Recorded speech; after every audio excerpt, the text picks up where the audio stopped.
गत 13 तारीख दिन गत 13/6/2026 तारीख दिन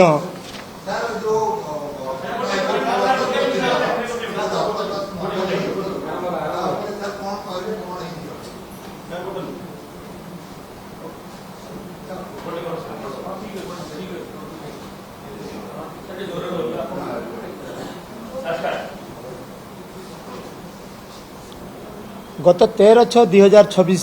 तारीख दिन Shri Niranjan Kumar Shah private secretary to honourable deputy speaker OLA capital थाना रे गोटे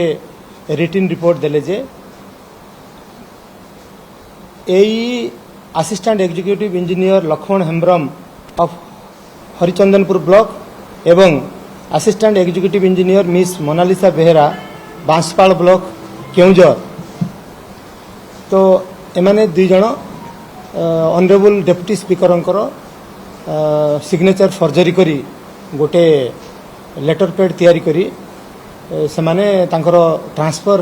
रिकमेंडेशन लेटर तैयारी करथिले एवं से आधार रे से माने subsequently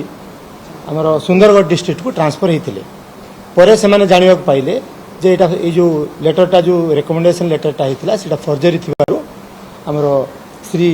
Niranjan Kumar Shah private secretary to deputy speaker OLA capital थाना रे रिपोर्ट करिवारु ए संबंध रे हमर कैपिटल थाना रे case number 473 dated 13/6/2026 under section 319 clause 2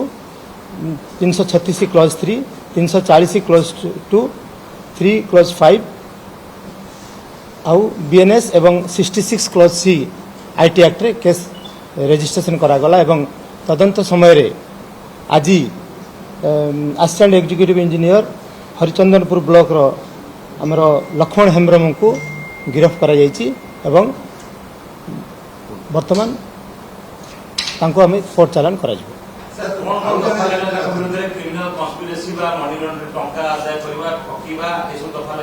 नहीं केवल डॉक्यूमेंट फर्जरी हेछि आ चिटिंग हेछि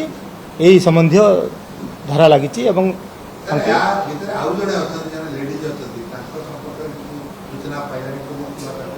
वर्तमान तदंत चली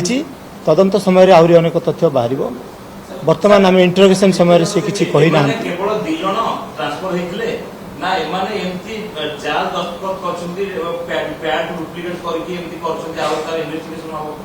ना वर्तमान तदंत चली एवं ये दुई जनकर संबंध में आम जहाँ एफआईआर पाइचु एवं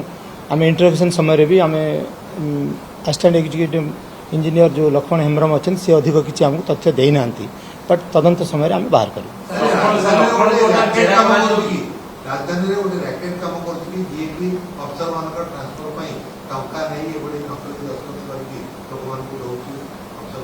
देखु वर्तमान तदंत चली वर्तमान तदंतर बहुत इनिशियल स्टेज रे अच्छी आम ए संबंध में आम जी इनफर्मेशन पाइचु एवं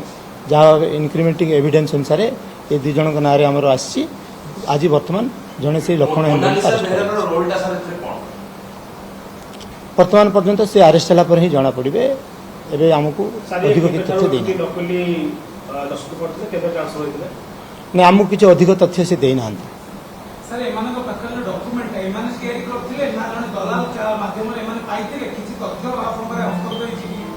वर्तमान तदंत चली आम तदंत समय खोजी बाहर कर